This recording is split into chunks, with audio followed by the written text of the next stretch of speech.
राधा और कृष्ण के प्रेम के बारे में कौन नहीं जानता है। कहते हैं कि कृष्ण और राधा का विवाह नहीं हो पाया था, लेकिन दोनों में इतना प्रेम था कि आज भी दोनों का नाम एक साथ लिया जाता है।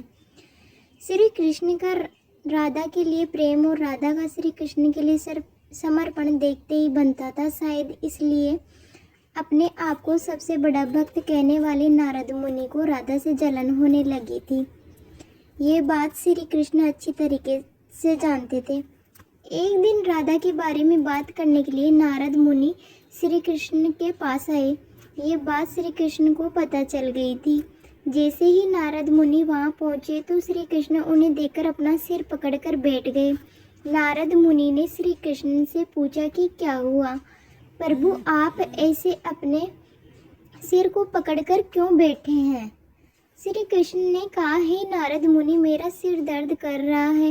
नारद मुनि ने पूछा, प्रभु इसको दूर करने का उपाय क्या है।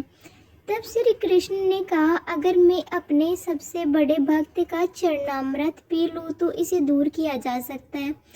तब नारद मुनि सोचने लगे कि सबसे बड़ा भक्त तो मैं ही हूँ, लेकिन अगर मैं अपना चरणामृत दूंगा तो मुझे नरक जाने जितना पाप लगेगा। मैं प्रभु को अपना चरणामृत नहीं दे सकता।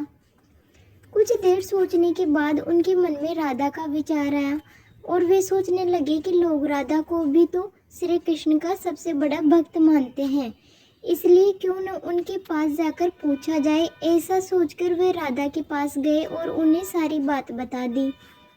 राधा ने जैसे ही सुना, एक बर्तन में अपने पैर धोकर चरणामृत नारद मुनि को देते हुए कहा, हे मुनिराज, मुझे नहीं पता कि मैं उनकी कितनी बड़ी भक्त हूँ, लेकिन मुझे ये पता है कि श्री कृष्ण को अपना चरणामृत देने से मुझे नरक में जाने जितना पाप लगेगा और मुझे नरक जितनी यातना सहनी करनी पड़ेगी।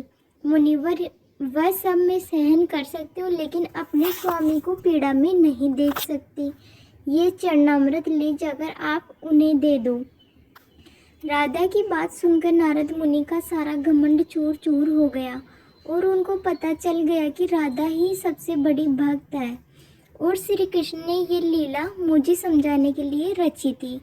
जब नारद मुनि राधा के पास से वापस आ रहे थे तो उनके मुख से केवल राधा के नाम की ही धुन सुनाई दे रही थी। जब वे श्री कृष्ण के पास पहुंचे तो देखा कि श्री कृष्ण उनको देखकर केवल मुस्कुराए जा रहे हैं और नारद मुनि ने भी सारी बात को समझकर उन्हें प्रणाम करते हुए कहा, राधे राधे।